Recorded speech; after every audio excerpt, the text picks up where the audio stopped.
This is the Padua Podcast Network. The frontal lobe, which appropriately is located in the front of the brain, and the temporal lobe, which controls time travel. Running a Fever, episode 229, Frontotemporal Dementia.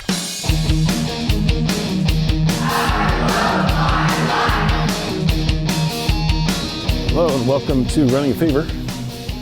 My name is Michael Davis. My goal is to live a long, healthy, happy, active life right up to the very end, and I want to take you along with me.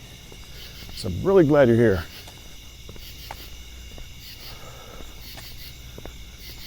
Well, it's a beautiful morning in the middle of the night. Not quite, but pretty close. 4:45, and I came up to Lake Atalanta this morning. I wanted to record this podcast and get in a little walk because for the first time in months, I'm going to a restaurant for breakfast this morning. And in order to make sure I get done in time, I want to start a little bit earlier, and it just so happens that, I might not have done it, but last night I started nodding off about 6 o'clock. And so I just said, well, I can get up early and get a walk in tomorrow. And so I've had a lot of sleep. And, I get to see this place at a different time. And as yet, I don't think I've been here and not encountered at least one person or seen a car. So this may be first time. It's not even 5 o'clock yet. Still in the low 70s because it's only September. In fact, today is Labor Day, September 7th. And, that's the way it is in Northwest Arkansas in the United States of America. Labor Day is a holiday in the United States and maybe elsewhere as well. Wherever there are unions, there's probably a Labor Day. So, now that the pleasantries are out of the way, I'm going to move on to this big series that we got going on dementia. And this is the 6th in our 17-part series on dementia. About 50 million people suffer from dementia worldwide.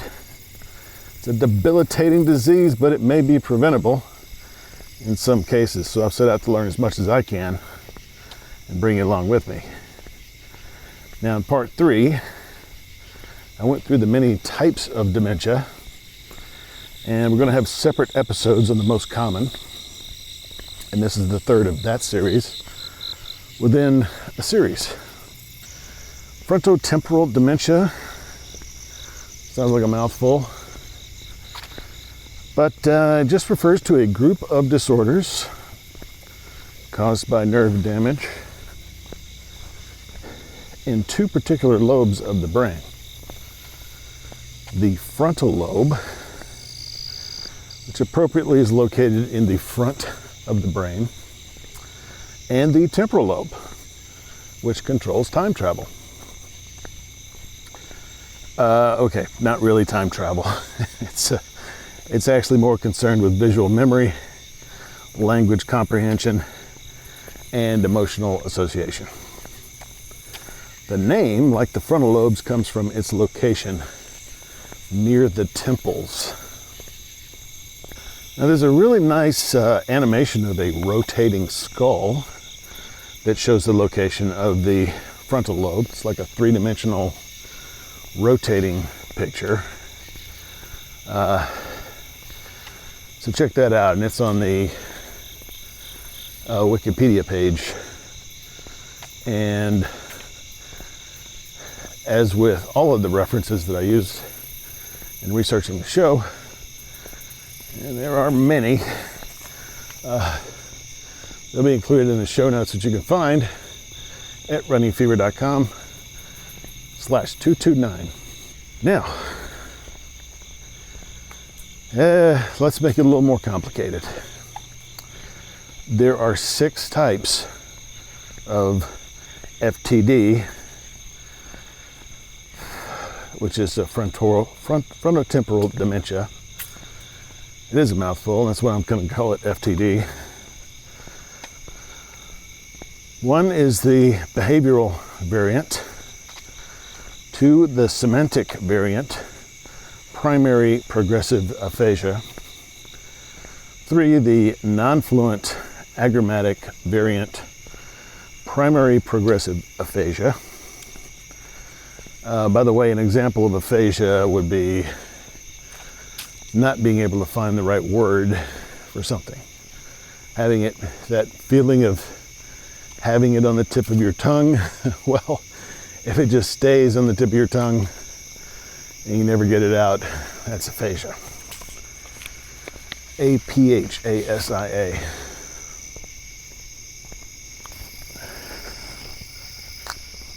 Spider web.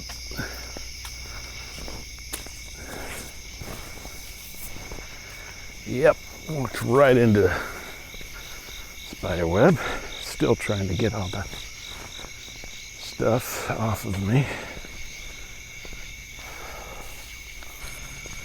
Alright, I hope I did it. Now there's no spider crawling around. Alright, number 4, Cortico Basal syndrome. Number 5, progressive supernuclear palsy. Number 6, FTD associated with motor neuron disease. I got a pretty good pace going, and sometimes my legs just have a mind of their own. They just go. So, I'm actually going downhill, but going pretty fast. So, FTD was first described by Arnold Pick in 1892. And in older literature, you may see it described generally as Pick's disease. But now Pick disease refers to one specific type of FTD. That's beyond the scope of this episode, but more detail in the references in the show notes. FTD is more common in middle-aged people than it is in seniors. So this is a type of dementia that affects people earlier than most types. Although you can have, for example, you can have early onset Alzheimer's, but this is like regular onset FTD is probably about the same time. One article puts it on a par with vascular dementia as the second most common type of dementia. And in people under age 65, it is as common as Alzheimer's. Something to keep in mind. If you are under age 65, you're just as likely to have FTD as Alzheimer's until you reach age 65. Now let's talk a little bit about these parts of the brain that are affected.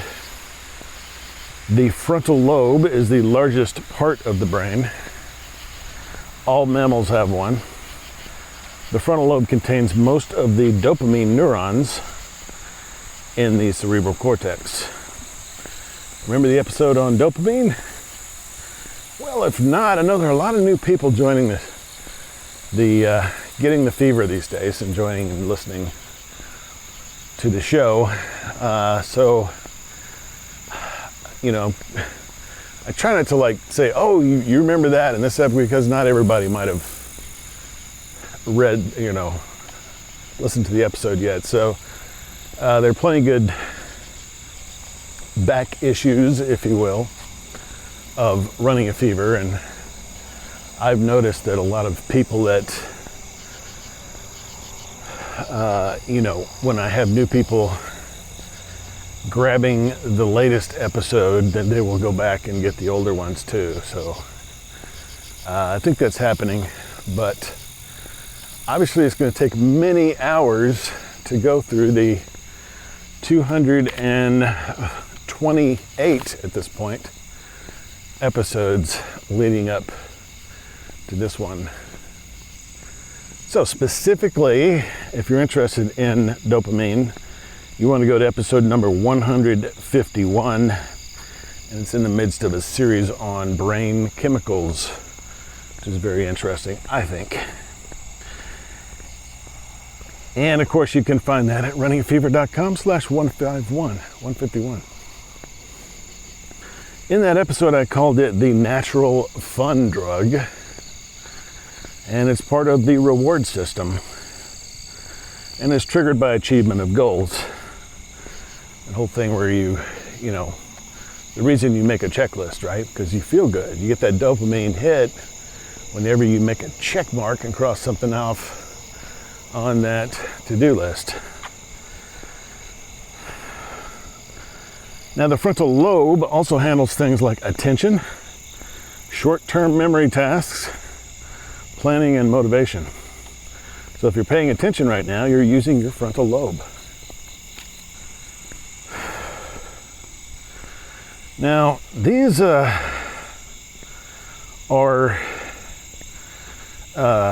important parts of the brain.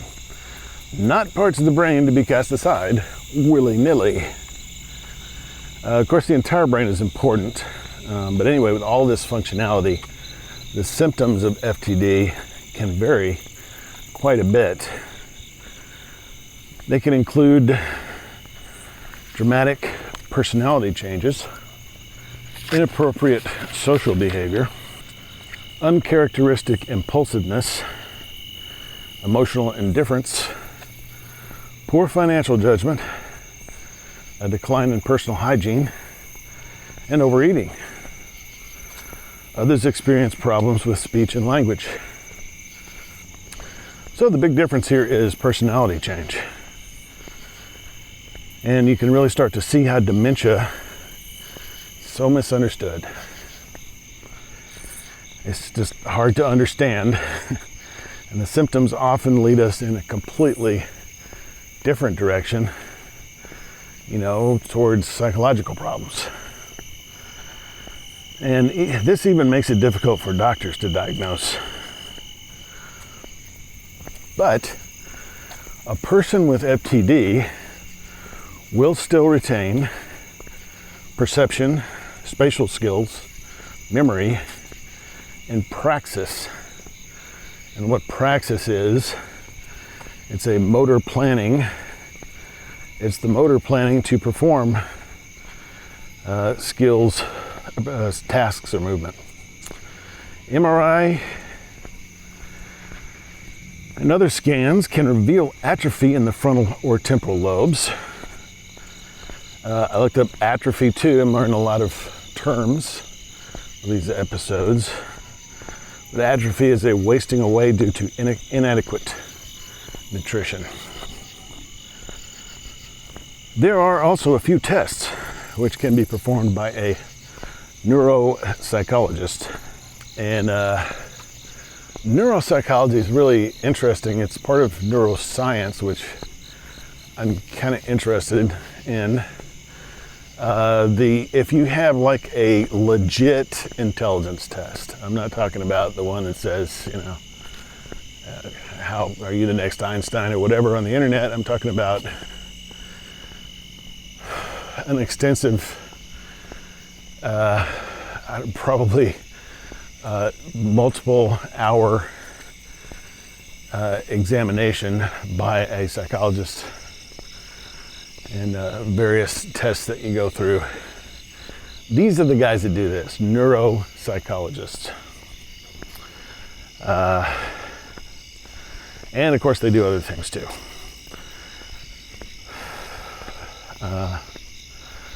So anyway, I wrote down some of the tests that they do because I thought the names were kind of interesting.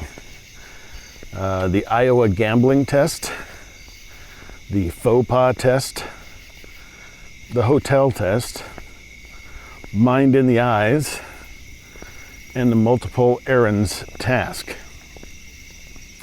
These are really only applicable to the behavioral variant. That's the first subtype that I mentioned.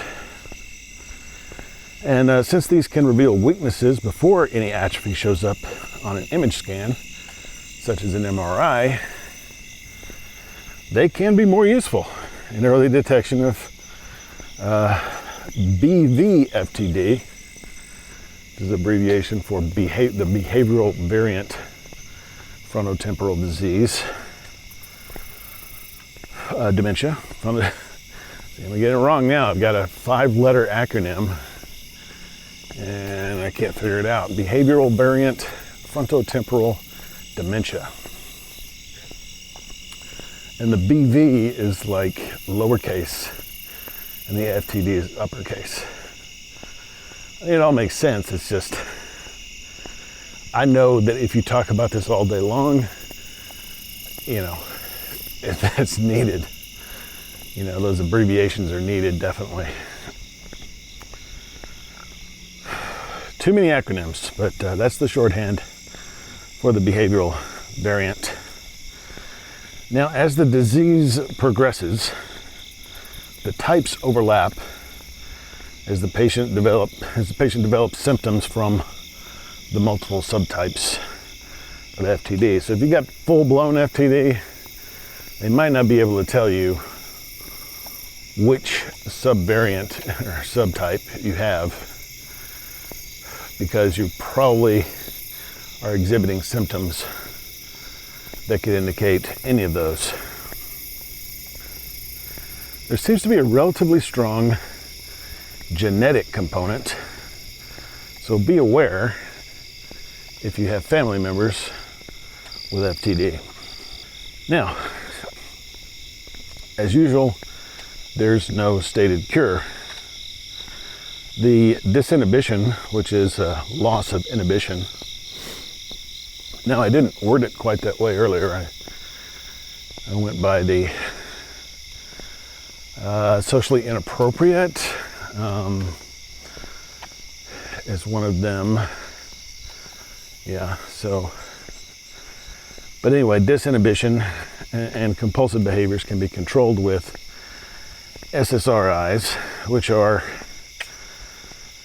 used to treat depression. So those are serotonin reuptake inhibitors, and they're usually used to treat depression. Now, other than that, we're just talking about palliative care again.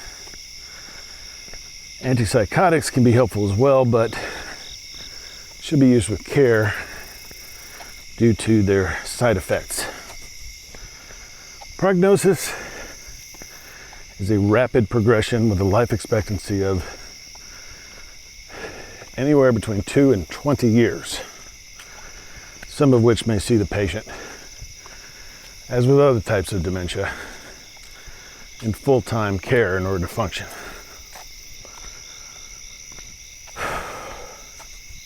Going up a hill now. Now, this is kind of a sad ending because there appears to be no preventative action that can be taken. Apparently, 60 Minutes called the FTD the cruelest disease you've never heard of.